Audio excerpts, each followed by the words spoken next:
What's up, freak bitches? And we are back with the first brand new movie review in what feels like forever, and it may as well be a nostalgic trip like the one that we've been waiting for a long, long time, and Bill and Ted Face the Music. We finally get the third in this trilogy, and I'm here to break it down with my good friend, Mr. Aaron Glazer. What's up, man?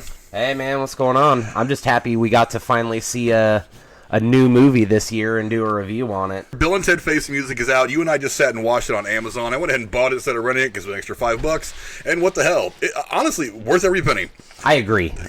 Going into the basic plot of it, it's in modern day, in 2020, Bill, Preston, and Ted Logan have failed to write a prophesied song to unite the world, and time and space is beginning to collapse. Their spouses are unhappy, and Ted confides in Bill that he does not believe they will ever write the song. Kelly, the daughter of Bill and Ted's time-traveling guide Rufus from the original movies, arrives from the future to take them to the great leader. Bill and Ted learn that they have until 7:17 p.m. that night to write the song, or reality will collapse.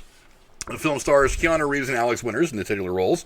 Kristen Stahl actually plays Kelly, the daughter of Rufus, who was named after George Carlin's real-life daughter, Kelly Carlin, and that was partially a tribute to Carlin. Samira Weaving and Bridget Lundy-Paine play the daughters. William Sadler reprises his role as the Grim Reaper in more than a cameo.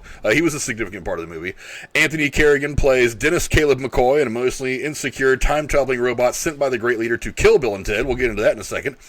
Gemma Mays and Aaron Hayes play the princess wives. Hal Landon Jr. returns as Captain Jonathan Logan, Ted's father. And Amy Stotch returns as Missy in a bit of a cameo, kind of a funny thing. She's in a movie a few minutes. And then on and on and on. Lots of people were added to the cast. Obviously, a lot of musicians were in here. Kid Cudi plays himself. And then, of course, we had Jimi Hendrix, Louis Armstrong, Wolfgang Amadeus Mozart, and Lin Yun, who was a future musician, and kind of a weird twist in the whole thing. And then, of course, a cave woman who apparently plays the drums. But whatever. that was one of the things that was kind of like, okay, whatever. But, just getting to the movie itself, honestly, this was going to go one of two ways to me. It was either going to be a really bad nostalgic trip that wasn't going to make it, or it was going to fit into the kind of area that the other two movies had kind of carved out in the movie world for itself. And to me, it fit. It wasn't like, it didn't depend too much on the nostalgia. It gave us a new story, kind of like what we were talking about with the second Bill and Ted, with Bill and Ted's Bogus Journey. Instead of just going back and relying on the time travel thing, it kind of put it in a different perspective in the whole heaven and hell thing. This one was kind of the same thing. It was a little bit of the nostalgia mixed with this kind of new environment, new story, new path that these characters had to go down. Yeah. And I thought it worked really, really well. What do you think? I agree wholeheartedly. It worked for what they needed it to do. They did have some things that made me question whether or not that was the right way to go about it, but I mean, overall, this fit perfectly in their trilogy.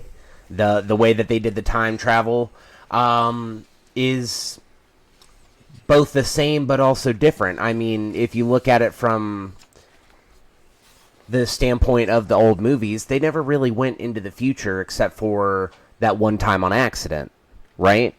And then this one, Bill and Ted were doing nothing but travel to the future to try and talk to themselves.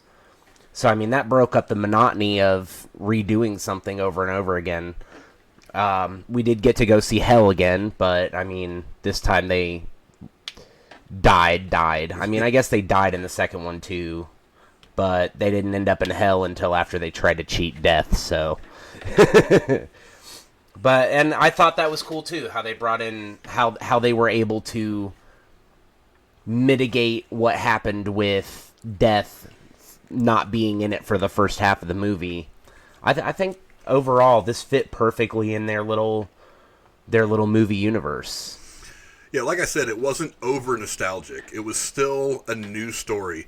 And one of the things that I kind of dug about it is, and again, I just want to point out to people, we do not do spoiler-free anything on this channel. Yeah. So if you haven't seen Bill and Ted Face the Music, if you don't want to hear some of these things, you might want to go ahead, head over to Amazon. It's $20 to rent or $25 to buy. Like I said, I went ahead and bought it. I figure it's worth it, so now I've got access to all three of them when I want to sit and watch them, and it's great. And it's totally worth owning. So if you haven't seen it yet, we are going to spoil a few things, especially when we get to the trivia part. But It kind of hit me as we were sitting here watching it. I got kind of a callback to Star Wars a little bit. How the way everything plays out across all 9 of the movies, it's like Anakin was the chosen one, but maybe he wasn't chosen to be the one who changed it. He was chosen to give us Luke Skywalker, who would eventually, balance the Force. Kind of the same thing here. At the end, you realize it wasn't Bill and Ted that were supposed to do it. It was Preston and Logan, and you realize that the people who were supposed to create the song that was supposed to do all this amazing stuff wasn't Bill and Ted. It was his daughters. It was their daughters, Thea and Billy. So it was still Preston and Logan, but not Bill and Ted. I can see how Rufus could have messed that up in the old ways because, I mean, they are still Bill and Ted. You know what I mean? In every way, they're still Bill and Ted. I know, right? That's just... I agree with that. And I think that goes back to like earlier in the movie when the Great One, or Kelly's mom, was like, these kind of prophecies can be interpreted in different ways. And I think that's probably what it boils down to, is they had this generalized prophecy that Bill S. Preston and Theodore Logan were going to have a part to take. Or maybe they only got the names Bill and Ted, or they only had the names Preston and Logan. And it just ended up... It does retcon that a little bit, over the course of the movie. It does. And then I will also say that, in technicality, Bill and Ted were the ones who played the riff at the exact moment that brought everyone together, but it was their daughters that actually went to the effort to get everyone together, if that makes any sense. Yeah, and they're a huge part of this. They are basically just the modern day versions of the Bill and Ted that we would get back in 1989 in the very first movie, An Excellent Adventure. To that point, I thought they were a little bit too goofy, the girls. There were parts. I really had hoped coming into this movie that they had all the finer points of their personality, but maybe we're just a little bit smarter about things. They really are kind of every bit as dumb as Bill and Ted were in the original 2 movies. I don't know that I agree with that. It ended up working, but I had hoped that they were not so kind of goofy, and they were a little too goofy in this movie. They were goofy, but I don't know that they weren't as dumb as Bill and Ted were, because I mean, you got to think about it. When they had that first conversation with Kid Cudi when he dropped in the middle of their cul-de-sac, and they were like, "Whoa!" and they were talking about it. They were actually keeping up with the technical jargon that he was using when he was talking about the time-space differential and all that other stuff. And that actually leads me into one of the next things that I wanted to talk about was that you had actually brought up to me towards the end of the movie that Kid Cudi was supposed to be the reincarnation of Station. And I get that, too, especially considering the fact that he literally says Station before he disappears. But then also the fact that he was incredibly well-versed in all this time travel lingo and theoretics and everything. And, I mean, I don't want to put anybody down, but I'm pretty sure Kid Cudi does not actually have that kind of knowledge. Props if you do, man, but like... Or maybe he does, who the hell knows? I mean, yeah, it's the really lead singer hard to say. for The Offspring is a friggin' neurobiologist or some shit like that, and actually publishes paper when he's not recording, so... I mean, who the hell knows? Maybe he is. But, yeah, overall, a pretty solid movie. I mean, the only things I don't like... there was a lot of homage paid to the Rufus character and to George Carlin. I thought it was a little thin, though. I had read, coming into this movie, like last night as I was putting some of the notes together, I had read that there was going to still be a little bit more of him through archival footage. Yeah. And the only real archival footage we got was like when Bill and Ted first get to the future. You had that one little hologram there, and that's pretty much it. You don't really get any more Rufus. Now, obviously, there's all these little nods to him. You know, the name of what's her name? Kelly. Stahl. Yeah, Kelly. Kristen Stahl's character, Kelly, and George Carlin's actual daughter, Kelly, has a small cameo in the movie. That if you don't know what she looks like, you'd probably miss it. But so there is a little bit there. But I thought there would still be some more footage in there to kind of help draw in the older fans a little more at the right times. But you only really got that one holographic version of Rufus. Yeah. But mean, you couldn't expect him to make half the movie about him anyway. True. So, I mean... It's still a little disheartening, but, I mean, if we're being completely honest, I didn't really expect him to make any kind of appearance in this, so the fact that we even got that little bit where he comes out of the phone booth as, like, a historical monument explaining... Like you walked into the Smithsonian or something, and out steps this hologram. It's like, this is the very first booth that I ever used when I went back on that fateful day, yada yada kind of deal. And, I mean, it was a touching moment to definitely be able to see that and remember... but it's still a little sad that we didn't get to see a little more of that. Like, when you said that Kid Cudi was stationed, the whole time Kid Cudi is doing stuff, I was like, at the end of the movie, he's going to rip his face off, and it's going to be Rufus. Like, I knew you had it in you guys, or some...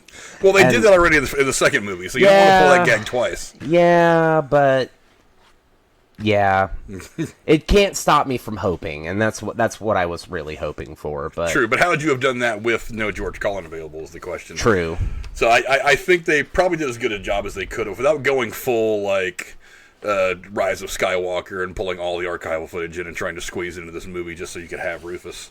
Yeah. I mean, whether you like what they did in that movie with Carrie Fisher or not, it was a tough thing to do one way or the other. Yeah. And I like the fact that they didn't even try it. They just kind of went ahead and said, you know what, he's dead. Let's go ahead and just say he died and move on and do this thing. It probably made making the film a whole lot easier. Not to mention probably, about $100 million cheaper. Yeah, probably. But the response to this has actually been pretty good. But before I go into the response, one of the scenes I want to point out that was interesting to me is there is this really emotional scene, because what happens in the movie is, and I think they talk about it in the trailer, so it's not too much of a spoiler, is Bill and Ted keep jumping forward and forward in time, trying to find a point where they've already written this song, and to try to get it from themselves. They end up getting to themselves on their deathbed. Mm-hmm. And it was kind of an oddly emotional, weird scene, because it is one of those things that makes you think about, well, what would it be like if I could jump forward in time and talk to my 95-year-old self as I'm at the end? What would that conversation be like? It was a really weird thought in my head as I'm watching that, and I kind of am like empathizing these characters, because it was kind of a touching scene. It wasn't overly emotional, but it was one of those scenes that was really thoughtful. I think the only reason they were able to pull away from the seriousness of it was how stupid the two of them were. Bill talking to himself, or no, it was Ted, wasn't it? No, it was Bill. Bill talking to himself, he's like, I never really opened up to you, because every time I ever looked at you, all I ever saw was myself. Like, no shit, dumbass. It was still goofy, but yeah, like I said, it was still goofy, but at the same time, you were watching this kind of asking yourself, what would the conversation be like if I jump forward and talk to 90-something-year-old me as I'm laying in my deathbed? What would that be like? Yeah. And I thought it was a pretty good representation of what it would actually look like if, 50-year-old Bill jumped ahead 40 years and talked to 90-year-old Bill laying in bed on the verge of death. They were still goofy and dumb, but they were still weathered and knowledgeable enough to give their younger usses, the younger usses, that one little bit of knowledge they needed to complete this whole thing. Yeah. I also liked how the girls were like, fuck this, let's dip out of here, and they stole the fucking the old babes. It was pretty. Yeah, and even you even get the princesses in on it. They're kind of like jumping around in time. They show up at a few different places at just the right time for to be that one foil or distraction for Bill and Ted as they're off doing their thing. Yeah. But the critical reception's been overall pretty positive. Rotten Tomatoes has an 81% approval rating based on 152 reviews with an average rating of 6.62 out of 10. That's not bad. No, I don't think that's certified fresh, but that's still pretty good considering what they're giving a lot of movies on Rotten Tomatoes these days, especially these sequels that are coming out decades after the original movie. Yeah, because a lot of these movies like that are missing really bad. Metacritic has the film weighted at an average score of 66 out of 100 based on 38 critics, and indicating a generally favorable review. It's a lot of the reviewers out there, I know, Campia said he thought it was good. A lot of guys said that this was a really, really decent movie. It was thought out and planned out, and if you think about it, it makes sense, because this movie has almost literally been in the making for like 20 years. Yeah. Because I know that back it was right around 2000, 2001 that there was like whispers of a third one, and it just kind of kept...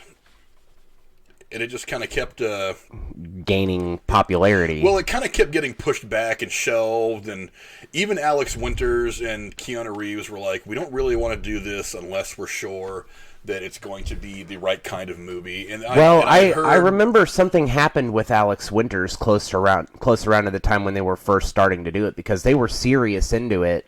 And then, if I'm not mistaken, something happened to Winters, and then they put it on hiatus. And then I hadn't heard anything more about it until when they started pushing for this one.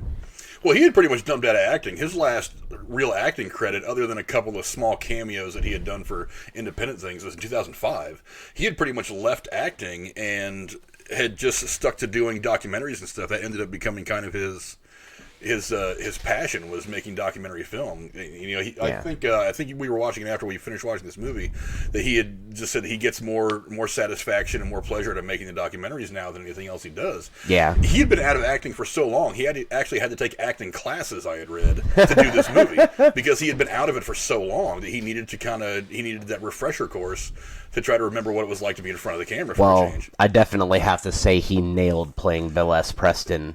It's like he'd been playing the role for the last 25 years. Yeah, it's like he never stepped out of it. Keanu Reeves, on the other hand, felt a little stiff. That's the other thing that gets me, and I was really afraid of this because some of the stills I had seen before this and in the trailers, he didn't have that goofy look that he had in the first two movies. Because we're so used to him kind of being that doughy-eyed Ted Theodore Logan and all the stuff that we saw him in when he was young. But then once he got onto the more grown up, the more mature stuff, once he got into like the Matrix Stoicism. And shit like that, he got that John Wick look. I mean, it's kind of hard for anybody to look at him now and not see John Wick. Well, I think that's part of the reason why they shaved his beard and made him look fat. That's actually exactly the reason why they shaved his beard. He said he shaved his beard because he wanted to be true to Ted's character. Yeah. Otherwise, he would have kept his beard for the movie. God, he looks so fucking old in this movie. Well, they both do, but I think that was the point. You're not wrong, but I mean, like, look at his cheekbones in any of the pictures, and it doesn't even look like Keanu Reeves. Like, if I look at a picture of John Wick, I think that's probably what it is. Like, he literally looks like his face chubbed out this much just because he didn't have a beard. And I was like, this is kind of fucked. And I actually saw on Facebook, somebody was like, when Keanu Reeves is slowly evolving into Alan Rickman, and I saw that so hard in this movie. That's not so bad. Alan Rickman's all right. Alan Rickman was a god among actors. I miss him. I miss him dearly. But yeah, I mean he ended up still embodying Ted Logan. Yeah. But it was hard to look at him. He didn't have that kind of goofy, like, mouth always open thing, like, yeah, with eyes kind of doughy and confused. He's been so... Now, granted, he as an actor and as a person, he's been through a lot since the last time he played this role. Yeah, I would imagine that's going to take care... I mean, you can go back and Google all that stuff. I mean, didn't his wife die? A lot of stuff. Like, his whole family died. Well, without going into too many details, the guy's been through a lot. I mean, you can Google all that and figure all that out. But yeah, he, as much as Alex Winters still just looks like an older version of Bill S. Preston Esquire, Keanu he had to work a lot to kind of get back into the role, to get back into that mindset. Yeah. By the end of the movie, he looked good in the role again. Yeah. But there were a couple spots where I was like, man, it's hard to pull him away from all that harder stuff that he's done, that edgier, darker, stoic stuff, and bring him back into this goofy role. It's almost easy to kind of tell what was shot before what, because you can tell the parts where he seemed really comfortable in the role was probably the stuff they filmed later on in production. Yeah. Because he had been in it for a while and he was kind of getting his legs back again. But overall, I mean, just fantastic for both of them. Now, going into a little bit of the trivia about the movie. In May of 2020, Alex Winter actually launched a social media appeal for members of the public to submit 30-second video clips of themselves rocking out to a music clip from the film, with some of the clips being selected and used in the finished film. And I think what that was is what we saw during the credits, rolling all these people doing different things. And I wouldn't even say just the credits either. I would say that probably when they panned across through all of time and space of all these people playing instruments together, we probably saw a little bit of it there, too. We probably did. I'm sure we probably saw a lot of it. Also another piece is in the film, Kelly is Rufus's daughter. We talked about that already. The late George Carlin played Rufus in the first 2 films. His real-life daughter's name is Kelly, and the Kelly role is named as a way to recognize and honor him. Also, the film serves as a dedication to Carlin, who played Rufus. And I don't think it actually said this film dedicated to... I can't remember. George. I don't know. I wouldn't be surprised if it did, though. It might have. Also, this has the very, very unfortunate distinction of being the first new film to come out to theaters since the COVID-19 pandemic started. Yep. You know what? As long as we're there. You know what? It's not a bad way to get back into the movie-going process, though. Actually, a couple of days ago, I took my kids to the Regal to go see Jurassic Park for the first time. They had seen it in big screen, so... Yeah. But this is the first new first-run film to come out since that. It actually came out before Tenet. Did it really? Yes, Tenet actually just came out, I think, yesterday. Well, for us. Well, for us, yeah. Yeah, I was going to say Tenet's been out. Tenet's been out for like 2 weeks. Like that. But moving on to a little bit of the casting, Samara Weaving won the role of Thea in this movie after Keanu Reeves found out that she was the niece of Hugo Weaving, who he had worked with in the Matrix trilogy. I was kind of like, how do you find that out? It's like, it's kind of a unique enough last name to where if the producers go up to him and say, hey, we're looking at this chick named Samira Weaving, he goes, any relation to Hugo Weaving, who I've worked with in the past on a couple of small projects? Just finding out whatever. I'm sure he probably had some kind of an indication before that. I wonder since Keanu Reeves and Alex Winters were so heavily involved with the prospect of this being even made in the first place, if they didn't have some say in the casting, and Keanu Reeves just happened to be looking over the list of people auditioning and was like, oh, hey, I know that chick. Her. You know? Well, it worked out pretty well. She did a great job. The daughters were actually pretty good. Moving on to the princesses. The princesses Joanna and Elizabeth have never been played by the same actress throughout the franchise. Never once. In Excellent Adventure, they were played by Kimberly LaBelle and Diane Franklin. In Bogus Journey, they were played by Sarah Trigger and Annette Azcui. Azcui. I know I didn't pronounce that right, and I apologize. And now they are played by Gemma Mays and Aaron Hayes. Gemma Mays obviously was the teacher in Glee for the first half of the show. The OCD chick. Yeah, and Aaron Hayes was in. God, was she in? She was in. I'm drawing a blank on what she was in. It was one of the comedy shows. It was on like TBS or something. Can't think of it. But also there.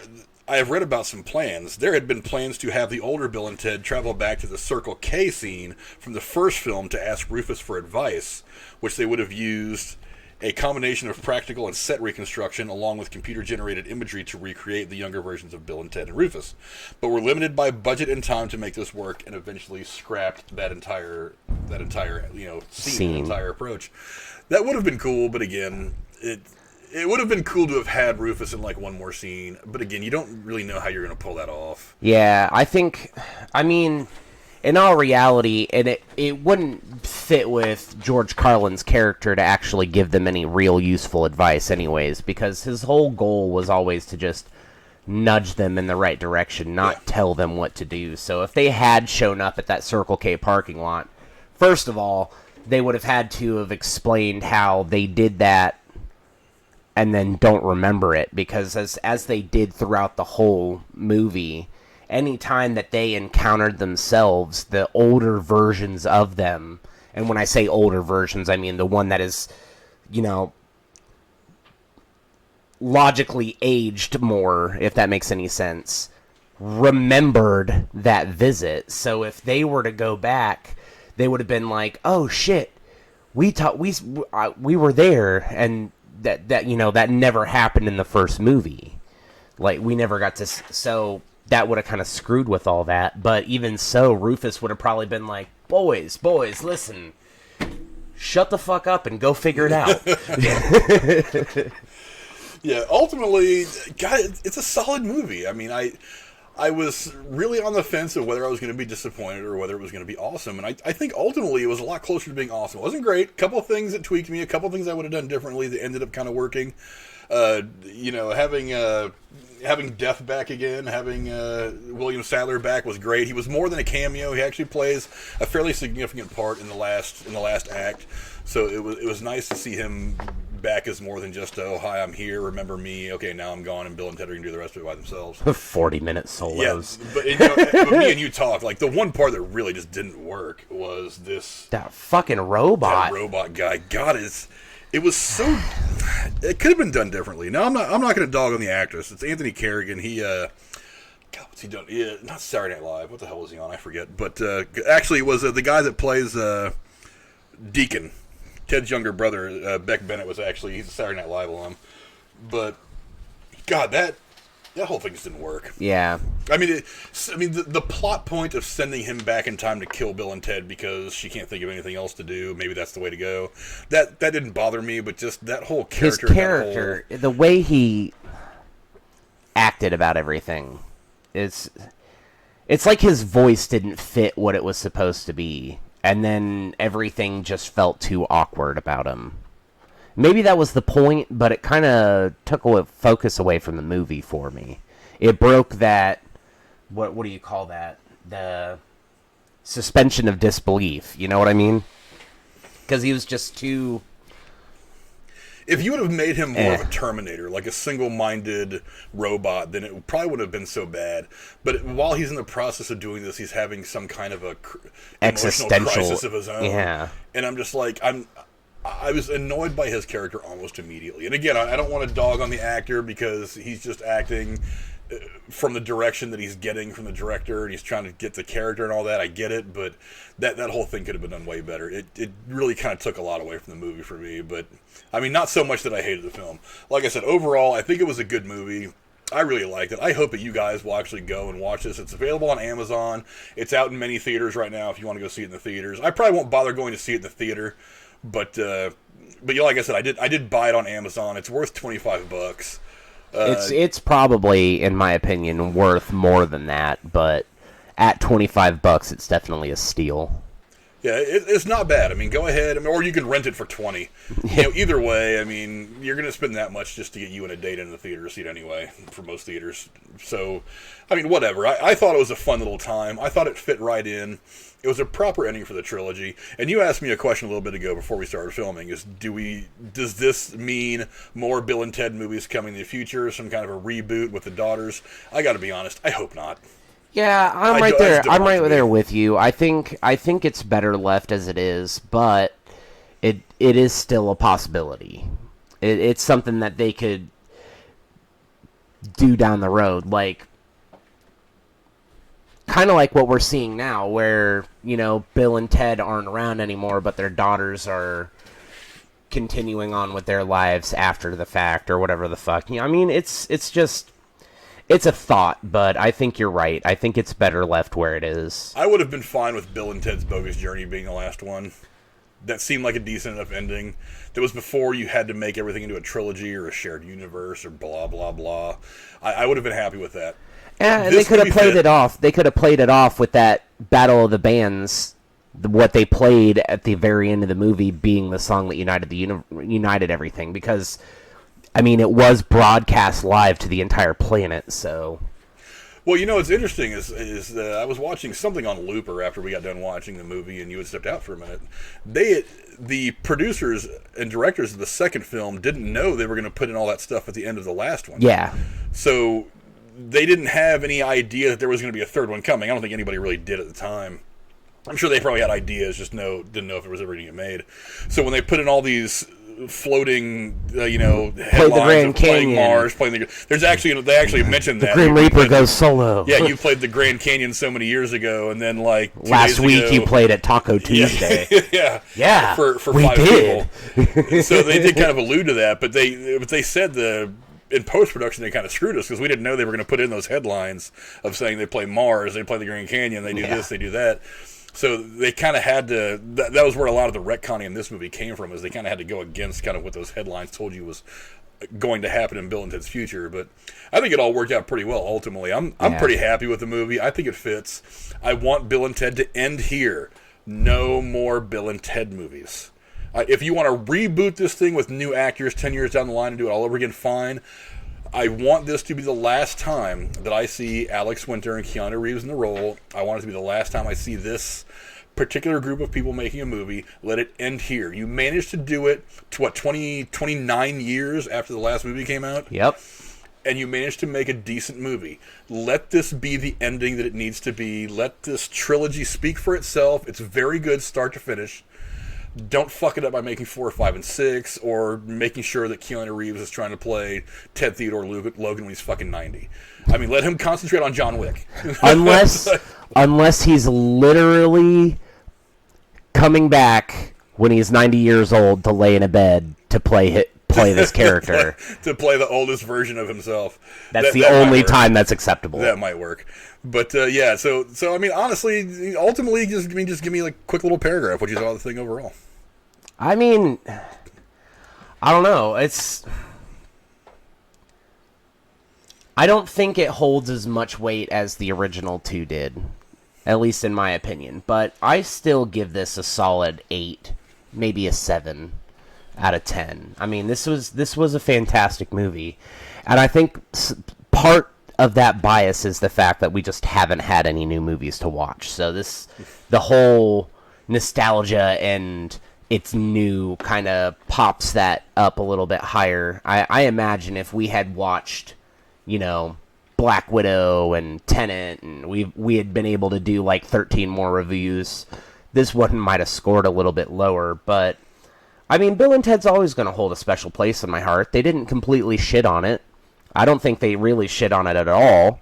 So I think in my views is this movie will continue to be a burning part of their legacy, and I think fans will love this movie as much as they loved the first 2 for decades to come. I feel like I watched this movie the same as I would have had we been doing movie reviews normally without, all this other stuff going on around us. I still think it was good. Like I said, I didn't want this movie to try to be too much. I didn't want it to miss very badly and just try to ride the nostalgia train straight to hell and gone. It fit. I wanted this movie to fit with the other 2 movies, and I think by and large it did that. I'm going to give it a solid 8. The only things that really take it down for me, again, I think you could have done a little bit more and give us a little more Rufus. Yeah. But like I said, I don't blame them for that. That one character, the wannabe Terminator, Dennis Caleb McCoy. was just dumb. My name is Dennis Caleb McCoy. But for the most part... My name is Dennis Caleb McCoy. Yeah, he'll say that over and over again in the third act, and you'll want to shoot this guy too. Yeah. But I mean, overall, I mean, they still managed to embody these characters just the right way. You gave us a taste of what could be a future with their daughters, and it was a really cool ending. The special effects were definitely a lot better than they were in the first couple of movies. Especially towards the end, as you start to get to the point where time and space is around and all this stuff's going on. Did you pick up on that part with those tubes and everything? That was like literally the space-time continuum that they normally traveled through. That was badass. That was pretty badass. I think overall it was a great movie. It was a solid 8, and I really hope that you guys will give it a try. Because if you're fans of Bill and Ted, if you're of a certain age like I am, or someone who's well versed in this series of movies, even for being younger like Aaron is, I think you guys get a kick out of it. I'm not that much younger than you, asshole. A whole lot younger, but young enough to where, like, in '89 when this movie came out, I was in junior high and you were still in diapers. Fair. That is fair. I mean, fair. It's still just a good, fun movie. So go see it, and when you guys do, go down in the comments below. Let me know what you guys think. I think it's totally worth it. But you guys might think differently. Again, film is it's all subjective. You're gonna like some things, and I'm gonna like other things, and that's fine. But if you're a fan of the Bill and Ted series, I think you guys are gonna kick out of this movie, because I really did. I thought it was fun. It was the good mixture of nostalgia and kind of this whole weird, different journey that they hadn't really tried some of these things before in the film. So, whatever. I hope you guys liked it. Go down in the comments below. Let us know what you guys think. And on behalf of my good friend Aaron, I'll see you guys next time. Be excellent to each other. And party on, dudes.